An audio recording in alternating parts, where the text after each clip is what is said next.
Si je regarde de temps en temps dans le retour écran, c'est normal, je vérifie que je ne suis pas floue.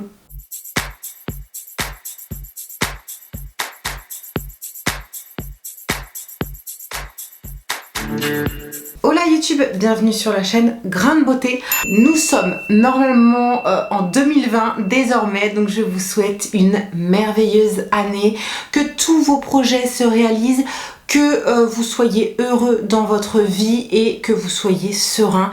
C'est vraiment tout le bonheur que je vous souhaite. Belle et heureuse année 2020. Pour commencer cette nouvelle année, j'avais envie de commencer par une vidéo qui me tient énormément à cœur. Une vidéo un petit peu spéciale. C'est une vidéo qui ne va pas s'adresser à la majorité de mon audience, mais j'avais envie de la faire et ça fait déjà un bon moment que je souhaitais la faire. Aujourd'hui, on va parler de mon accouchement. Alors non, j'ai pas accouché en secret. Je vous parle bien de mon accouchement qui s'est déroulé il y a déjà maintenant 14 ans, presque et demi. Préparez-vous psychologiquement, cette vidéo va être extrêmement longue. 1, j'ai grave des trucs à dire. 2, c'est une vidéo qui me tient à cœur et qui parle de mes tripes. Et 3, j'ai envie de passer à un moment convivial avec vous. Alors, pourquoi parler de mon accouchement aujourd'hui sur ma chaîne? Est-ce que je vais devenir maman? Non, je suis célibataire. Est-ce que j'ai envie de devenir maman un jour? Peut-être, et ça on en reparlera un jour, et d'ailleurs je vous en parlais déjà plus ou moins dans une vidéo qui s'appelle Sans filtre, mon rapport à la maternité. Je vous la mets par là. Bref, le fait est que j'avais envie de parler de mon accouchement parce que je trouve qu'il y a énormément de tabous autour de l'accouchement et il y a comme des non-dits, comme des choses qu'il faut surtout pas dire, comme si voilà il y avait un secret de polichinelle autour de l'accouchement. Il y a énormément de choses que j'aurais aimé savoir avant d'être enceinte pour savoir ce que j'allais traverser. En même temps, ça souligne aussi des problèmes de maltraitance gynécologique, on va appeler ça comme ça. On n'en parle pas forcément assez et à la fois en tant que femme qui subit ça une première fois ou une fois lors de son accouchement, eh bien on se demande si c'est pas exceptionnel, si c'est courant ou quoi ou qu'est-ce. C'est important d'en parler et voilà, de partager tout ça. Tout simplement. Alors, chaque femme est différente, chaque grossesse est différente. Même pour une seule et même femme, 2 accouchements vont être totalement différents. Donc, je vais uniquement parler de mon expérience, de ce que j'ai pu traverser, de comment j'ai vécu la chose. Si vous êtes quelqu'un de sensible, si vous êtes prête à accoucher d'ici peu, si vous n'avez pas envie d'entendre des choses négatives autour de la naissance, je vous invite à quitter la vidéo. Alors mon accouchement n'a pas été entièrement négatif, hein, je vous rassure, mais j'ai pas envie de contribuer à vous angoisser, hein. Mon but c'est simplement de parler de mon expérience et de comment ça s'est passé réellement. J'ai accouché il y a de ça 14 ans, j'ai l'impression que c'était hier. Concrètement, je me souviens de tous les détails. Donc, lorsque j'étais enceinte, j'ai été enceinte de mes 19 ans à mes 20 ans et demi. Oui, et demi. Ça compte et vous verrez plus tard que c'était un petit point important. J'ai accouché à l'âge de 20 ans et juste petite parenthèse par rapport à la grossesse, j'ai adoré être enceinte. J'ai vécu une grossesse géniale sans aucun problème particulier. J'ai pas souvenir d'avoir été contrainte de ne pas manger de poisson, de ne pas manger cru, de ne pas manger ci, de ne pas manger ça. Non, moi j'ai surtout souvenir que j'avais 9 mois top départ, je pouvais manger tout ce que je voulais, c'était open bar, tu vois, c'était t'es enceinte, t'as faim, t'as la dalle, t'as envie de manger gras, fais-toi plaisir meuf. J'ai dosé les restaurants à volonté et notamment les chinois à volonté. Je me suis fait plaisir mais comme jamais, je mangeais comme 4. D'ailleurs j'ai pris 20 kilos et à la fin de ma grossesse je pesais 80 kilos. Tout ça pour dire que j'ai adoré être enceinte, sentir le bébé grandir, le bébé bouger. J'étais vraiment dans une période de bien-être extrême. J'étais tout le temps en pleine forme. Donc j'ai travaillé jusqu'à mes 7 mois et demi. Mais peut-être mes 7 mois parce que j'avais eu un problème avec mon taf. Oui, on m'avait fait la réflexion que être enceinte n'est pas une maladie, donc bah il fallait que je reste debout toute la journée sans me plaindre. Et c'est pas un mec hein, qui m'a dit ça, c'était ma responsable, une vieille en plus. Merci Etam. Du coup je me suis foutue en maladie parce que je ne pouvais plus rester debout. Bref, donc je devais accoucher le 18 août 2005 et j'ai accouché 15 jours avant. Il faisait extrêmement chaud cet été-là et arrivé fin juillet, je savais que je pouvais accoucher un petit peu en avance et tout. Moi j'avais qu'une seule envie, c'était de faire sortir cette gamine de mon ventre. Délogez-la s'il vous plaît. Du coup tous les jours je faisais de l'exercice et à la fois j'avais pas vraiment le choix puisque dans la ville où j'habite il n'y avait plus de bus à partir d'une certaine heure. J'avais pas le permis. Je me tapais 3 km à pied assez régulièrement. Je me rappelle que la veille de mon accouchement j'avais été exprès d'aller à Ikea, ça devait être un mercredi, genre un moment où il y avait foule. J'avais fait exprès d'aller à Ikea pour vraiment, vous voyez, marcher, travailler, galérer, debout, voilà. Je voulais provoquer un petit peu le truc et effectivement ça a fonctionné. Les premiers signes que j'ai pu avoir de mon accouchement, de mon travail, j'ai eu mal aux adducteurs. Alors 2-3 jours avant, je commençais à avoir des crampes aux adducteurs, mais vraiment des crampes, le truc qui te prend d'un coup, qui s'arrête aussi vite. Mon ventre ne durcissait pas, j'avais pas de douleur particulière, ça partait comme ça venait. Bref, j'ai duré 3 jours comme ça et puis un matin, j'en avais vraiment ras le cul. J'en avais marre. Délogez-la s'il vous plaît. Il n'y avait aucun signe de commencement du travail. Je me suis dit, viens maman, emmène-moi chez le médecin, je veux savoir où est-ce que ça en est, j'en ai marre quoi. Donc je vais chez mon gynéco, il m'ausculte et là il me dit, vous êtes à 2 doigts madame, on vous garde ce soir, vous accouchez ce soir. Hein, quoi? C'est génial. Libérée, délivrée. À la fois j'étais surprise parce que je m'attendais pas à ça, vraiment je pensais rentrer chez moi parce que j'avais aucun signe avant-coureur de mon accouchement et à la fois je me suis dit putain trop bien, ça y est, on va me libérer quoi. La délivrance quoi, vraiment. Donc j'étais contente d'annoncer ça à ma mère. Je lui ai dit bah voilà maman, il me garde, a priori j'accouche ce soir, je suis à 2 doigts. Alors il me semble que 2 doigts c'est réellement 2 doigts, c'est-à-dire 2 cm. Je crois que c'est ça, ça veut dire ça. Corrigez-moi si je me trompe, s'il y a des sages-femmes dans les commentaires. Qui dit 2 doigts dit que mon col s'ouvre enfin et que j'ai commencé le travail. C'est à ce moment-là que j'ai compris que mes petites douleurs, mes petites crampes aux adducteurs, en fait, c'était des contractions.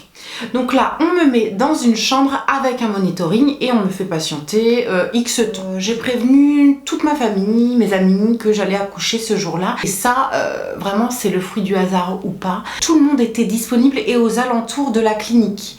Donc tout le monde a pu se déplacer et assister à mon accouchement. Quand je dis tout le monde, c'était vraiment ma famille et mes amis proches.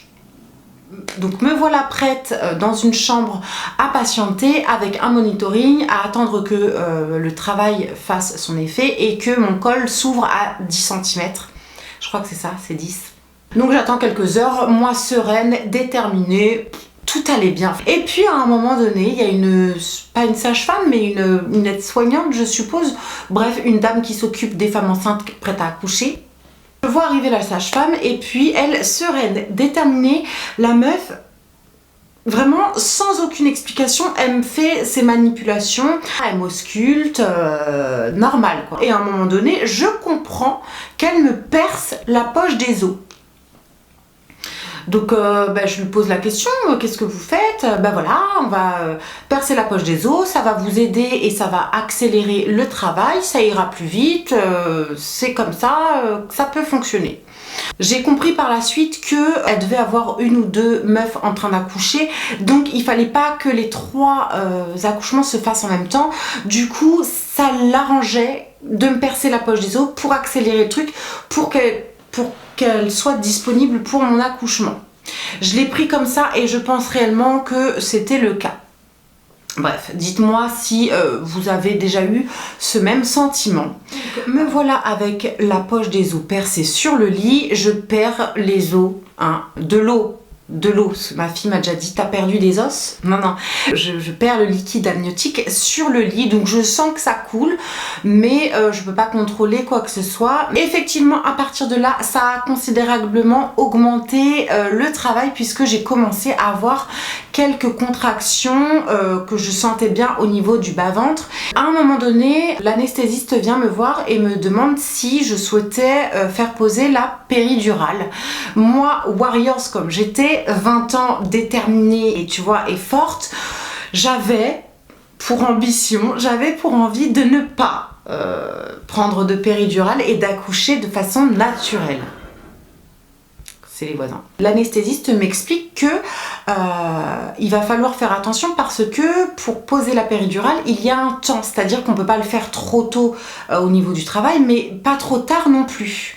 Donc il va falloir que je me décide au bon moment, sinon je ne pourrai plus bénéficier de la péridurale. On m'a bien fait réfléchir par rapport à la péridurale. J'ai pris le temps jusqu'à un moment où j'ai eu 2 contractions. La première contraction, j'ai commencé à avoir mal, à me tordre de douleur, j'étais là, j'étais pas bien, nanana, oh putain ça va être dur à supporter, combien d'heures je vais supporter ça, ça va être chaud, tu vois. Deuxième contraction, et là, beaucoup plus intense, tu vois. J'attrape le bras de ma mère, je dis... Appelle l'anesthésiste. Fais quelque chose, il me faut la péridurale, c'est pas possible autrement. Il fallait que ça cesse très très vite. Donc j'ai pu bénéficier de la péridurale. Je sais que ça m'a un petit peu fait mal, pas de ouf non plus, pas comme on se l'imagine. Ouais, l'aiguille elle est comme ça, on te rentre dans le dos, nanan. On en fait tout un pataquès. Non, alors j'ai pas regardé l'aiguille et en même temps on vous ne montre pas l'aiguille, sauf si vous le demandez. Du coup, j'ai laissé faire, on m'a demandé d'arrondir le dos. En fait, j'ai pas senti la piqûre, j'ai senti le liquide couler dans mon dos, quoi. Et ça, c'était un petit peu douloureux. Franchement, au bout de 2 minutes, 1 minute, 2 minutes, je ne sentais plus du tout cette douleur. Donc c'est passé très bien.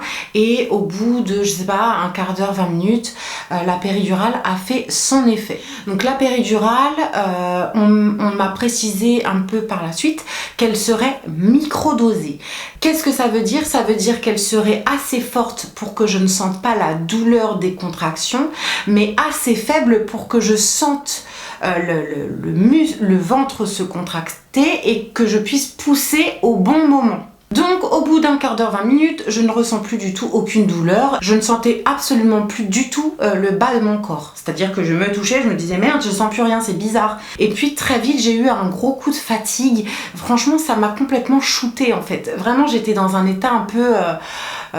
j'étais stone. Franchement, j'étais complètement stone avec la péridurale. En parallèle de ça, j'avais une perfusion qui était placée au niveau de mon poignet. Et...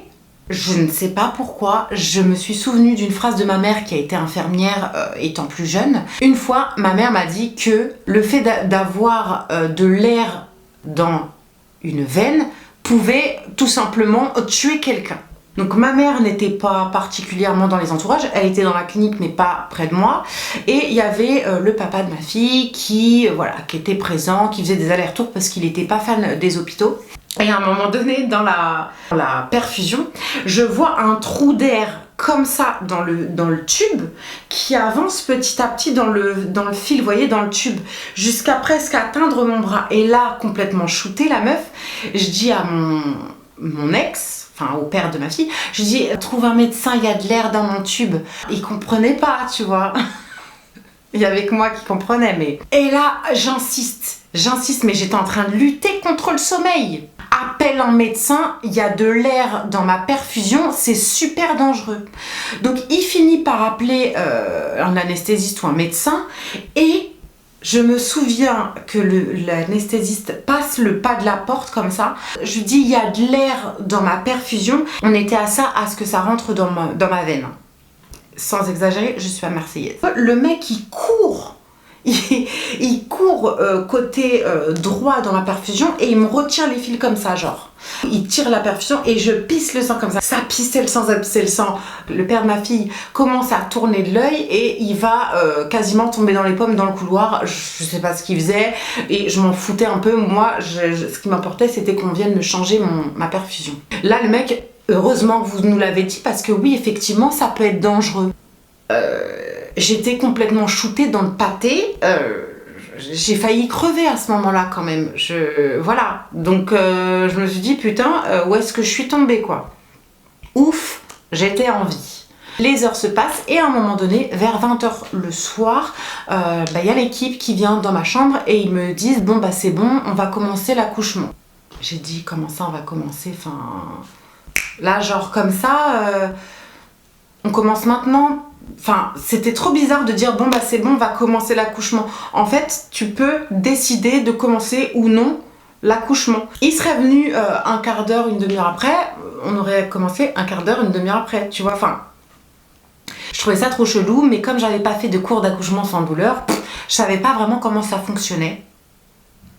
Et donc là on commence à me dire allez-y, poussez, il y a une contraction qui arrive madame, allez-y, poussez. Moi je sentais rien, je poussais quand on me demandait de pousser. Allez plus fort madame, faut s'énerver, allez-y, poussez, énervez-vous. Donc je pousse plus fort machin, on me demande de faire ça peut-être pendant un quart d'heure et à un moment donné je commence à m'essouffler.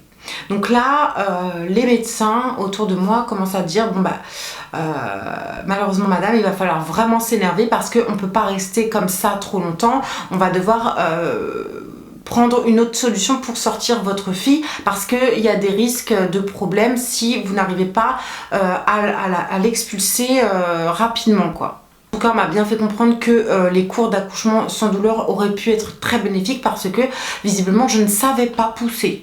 Voilà, je ne savais pas pousser. Bon.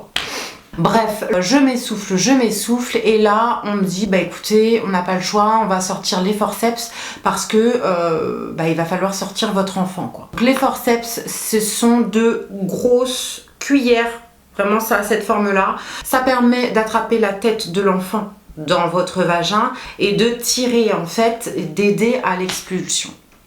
Là on m'introduit les forceps. Je voyais les médecins galérer pour mettre les forceps et tout. Et là, on tire. Ils ont tiré. Autant je sentais pas les contractions, autant j'ai senti la tête sortir, mais la douleur. J'ai poussé un hurlement tellement fort, tellement intense. J'étais placée au 4e étage, toute ma famille qui était au rez-de-chaussée, ils ont entendu mon cri tellement j'ai hurlé de douleur. J'ai eu du mal à m'en remettre. Je me souviens de la maman, parce que c'était une maman antillaise, qui me dit « Mais pourquoi vous criez comme ça, madame ?» J'avais envie de la tuer. À ton avis, j'étais tellement dans un état second de douleur que je ne les entendais plus. Je me souviens de les entendre en écho, mais loin, tu vois, loin, très loin, à me dire « Attrapez-la, madame, attrapez-la ». Je comprenais pas, tu vois, mais j'étais tellement loin que voilà, ça avait du mal à faire connexion. J'ouvre les yeux, « Attrapez-la, madame ». Bah là, qu'est-ce que je fais? Je l'attrape, donc je passe mes mains et je tire ma fille. Donc évidemment, la tête, les épaules étaient passées, si vous voulez. Le reste, ça passait comme une lettre à la poste. Donc je tire ma fille soulagée de douleur. J'étais dans un état second. J'ai pas réalisé ce qui venait de se passer tellement la douleur était vive. Et je me souviens aussi de l'odeur du... Je sais plus comment ça s'appelle, le blanc qu'il y a sur l'enfant là pour protéger sa peau. Attendez. Donc vous savez quand l'enfant vient de naître, il a une espèce de dépôt un peu blanchâtre sur la peau, ce qui lui permet d'avoir la peau protégée. C'était vraiment une odeur particulière, propre à un accouchement, certainement. Bref, ma fille était sortie, elle était en pleine santé et moi aussi. Juste après l'accouchement, ils ont emmené ma fille, donc le père de ma fille l'a accompagnée pour la nettoyer, l'habiller et tout et tout. Ah si, on m'a demandé comment elle s'appelait. Donc il faut savoir que ma fille est née un jour de pleine lune et avant qu'elle naisse, j'avais dit si elle naît le jour de la pleine lune, elle s'appellera Luna. Bon, elle est née le jour de la pleine lune. Quand elle est née et que j'ai vu sa petite tête, j'ai fait non, elle s'appellera pas Luna, elle s'appellera Louane. Donc ma fille est née à 20 h 30 le jour de mes 20 ans et demi. un soir de pleine lune. Je suis très attachée à ce genre de détails parce que pour moi, c'est pas un hasard. Voilà, l'accouchement venait de se terminer. Il faut savoir que j'ai eu une épisiotomie. Donc juste après l'accouchement, il fallait que je reste sur le lit parce que visiblement, les médecins devaient encore s'occuper de moi. Donc une épisiotomie, qu'est-ce que c'est? Une épisiotomie, c'est tout simplement lorsque l'entrée du vagin se déchire au passage du bébé. Donc c'est ce qui s'est passé. Donc visiblement j'ai pas eu mal pour rien, hein. Merci. On te fait passer pour une chochotte alors qu'en fait il y a matière à ce que tu souffres. À ce moment-là, j'ai le médecin qui a décidé de me recoudre, mais il a eu la bonne idée de me recoudre à vif. Je répète, à vif. Mais je me souviens qu'il me recousait l'entrejambe ou les lèvres ou l'entrée du vagin avec un fil et une aiguille, et je sentais le fil, tu vois, horrible, horrible. En plus c'était extrêmement sensible puisque je venais de vivre un accouchement et le mec décide de me recoudre à vif. J'avais envie de le buter. Donc là, je commence à insister, je lui dis ça fait mal. Mais madame, vous venez de subir un accouchement, ce que je vous fais c'est rien, nanana. Faites-moi une anesthésie locale, quelque chose, mais là c'est pas possible, vous pouvez pas continuer. Donc il a fini par me faire une anesthésie locale pour me recoudre l'entrejambe. Merci. Peut-être que tu fais ça tous les jours et que c'est ton métier, mec. Mais explique-moi ce que tu fais. Dis-moi qu'est-ce qui se passe, pourquoi j'ai mal, qu'est-ce qui se passe, quoi. On va vous faire quelques points de suture, madame, vous inquiétez pas. Sauf que personne m'a dit que j'avais été déchirée, en fait. C'est moi qui a su que c'était une épisiotomie et que ça pouvait arriver, mais personne me l'a expliqué, personne. J'ai eu la curiosité de m'intéresser à ce qui pouvait se passer pendant les accouchements, avant, après, etc. Donc j'ai su ce que c'était qu'une épisiotomie, sauf que j'aurais pas eu cette petite curiosité, cette petite intelligence d'aller m'informer. C'est pas le corps médical qui m'en aurait informé. Bref, je reste 3-4 jours à la maternité et le soir de mon accouchement, on m'explique que je ne peux pas passer la première nuit avec ma fille. J'ai pas compris, c'est-à-dire qu'on m'a même pas demandé, c'était imposé. On ne peut pas passer la première nuit avec son enfant dans cette clinique. C'est comme ça, c'est le protocole, c'est la procédure et blablabli et blablabla. L'enfant doit rester la première nuit en nurserie. Vous êtes fatiguée, madame, essayez de dormir, vous inquiétez pas, on vous la ramènera demain matin. J'avais pas le choix, on m'avait imposé ça, j'étais dégoûtée. On me place dans une chambre et j'avais qu'une idée en tête, c'était voir ma fille, quoi. Enfin, moi, il fallait que je voie ma fille, que je m'occupe de ma fille, enfin, j'avais que ça en tête.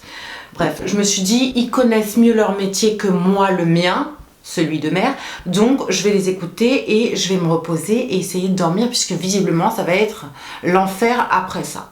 Quelques heures se passent et j'étais dans la chambre avec mon conjoint à l'époque et j'entendais crier, j'entendais des enfants pleurer. Forcément, ils étaient dans une pièce à côté, en nurserie, au bout du couloir, et j'entendais pleurer pendant des heures.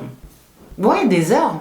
On est proche de la nurserie, donc c'est normal. Et puis, à un moment donné, j'entends toquer. Alors, je vois une dame qui a un enfant dans les bras en me disant « Voilà madame, votre fille n'arrête pas de pleurer, on n'arrive pas à la calmer. Est-ce que vous pouvez la prendre un petit peu pour qu'elle puisse s'endormir ?» Là, j'étais mais tellement heureuse de pouvoir avoir ma fille dans mes bras, qu'elle pleure, qu'elle dorme, peu importe, mais j'avais ma fille. Au moment où je l'ai prise dans mes bras, la petite s'est endormie. J'étais aux anges et j'ai passé la première nuit avec ma fille. J'ai fini par m'endormir puisqu'elle dormait, hein, j'en ai profité. Et je me souviens m'être réveillée en pleine nuit, en sursaut, éclairée à la lumière de la lune. Je sais pas pourquoi je me rappelle de ça. Et ça éclairait son berceau et j'ai touché mon ventre, j'ai compris que je venais d'accoucher, que c'était pas un rêve. Et j'ai vu ma fille et là j'ai réalisé qu'elle était là en fait, que mon cadeau était près de moi et qu'elle n'était plus dans mon ventre et que c'était bien réel quoi. C'était magique, c'était vraiment magique. Le jour suivant, à un moment donné, je vais aux toilettes. Et a priori, lorsqu'on accouche, il est normal de perdre du sang. A priori. A priori, il faut surveiller ça. Donc je vais aux toilettes, je fais mes besoins. Et là, je m'essuie et je sens un truc. Je regarde et là, je vois un truc dépasser, genre. Je me dis, mais c'est quoi? Qu'est-ce que c'est? Est-ce que c'est normal? Et puis, je vois que c'est rouge, rose-rouge, tu vois. Enfin, je me dis, est-ce que c'est ma peau? Est-ce que, je sais pas, enfin, qu'est-ce que c'est, tu vois? Je me dis, bon, c'est pas grave, de toute façon, on doit venir surveiller voilà, ma cicatrice et tout. Donc, je poserai la question à la dame qui me fera le pansement et tout. Donc 1 heure ou 2 après, il y a la dame qui vient faire le pansement et là je lui dis, madame, par contre tout à l'heure j'ai été aux toilettes et je sais pas, enfin j'ai vu un truc, j'ai senti quelque chose de bizarre en m'essuyant, donc est-ce que vous pourriez me dire ce que c'est, enfin me rassurer quoi. Donc là elle m'auscule, elle regarde et puis elle fait, c'est qui le médecin qui s'est occupé de vous? Je fais, c'est le docteur machin.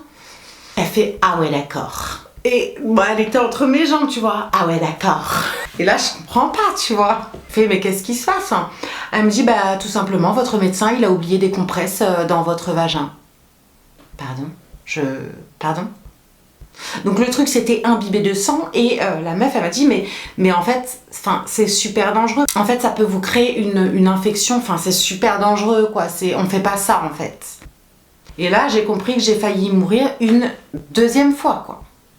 Heureusement que je suis un minimum attentive à mon corps, que je m'informe énormément parce que tout ça, c'est pas le corps médical, encore une fois, qui va le remarquer. Enfin, il m'aurait laissé rentrer chez moi avec masse de compresses dans la je serais peut-être morte d'un staphylocoque doré, j'en sais rien, enfin, tu vois le délire. Bref, donc elle a fini par m'enlever ça, par me nettoyer et je n'ai plus jamais eu de problème. Et on m'a jamais expliqué comment nettoyer le cordon, hein. Heureusement que ma mère était là.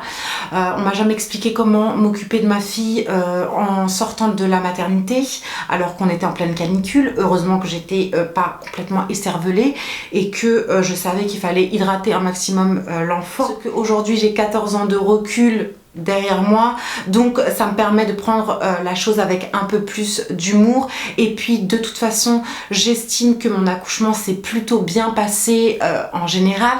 J'ai accouché en 4h30 et tout s'est enchaîné assez vite, assez bien. Malgré tout, voilà, il faut quand même être super attentif et ce serait bien aussi que les papas soient investis dans l'accouchement de leur femme parce que certes, ils se sentent un petit peu impuissant face à la douleur, mais il peut être puissant d'une autre manière. Donc c'est super important de l'impliquer dans ce que fait le corps médical, de surveiller, de superviser un petit peu ce qui se passe autour de la maman et de l'enfant. Voilà YouTube, j'espère que vous avez passé un bon moment en ma compagnie. J'espère que j'ai pu vous apporter mon expérience, que ça a pu vous aider et que j'ai pu vous informer sur différentes pratiques qui peuvent exister dans la réalité de la vie, hein, parce que ça c'est juste la réalité. N'hésitez pas à venir dans les commentaires si vous avez envie de discuter de votre propre expérience. Je vous attends avec impatience, je vous embrasse et en attendant, prenez soin de vous.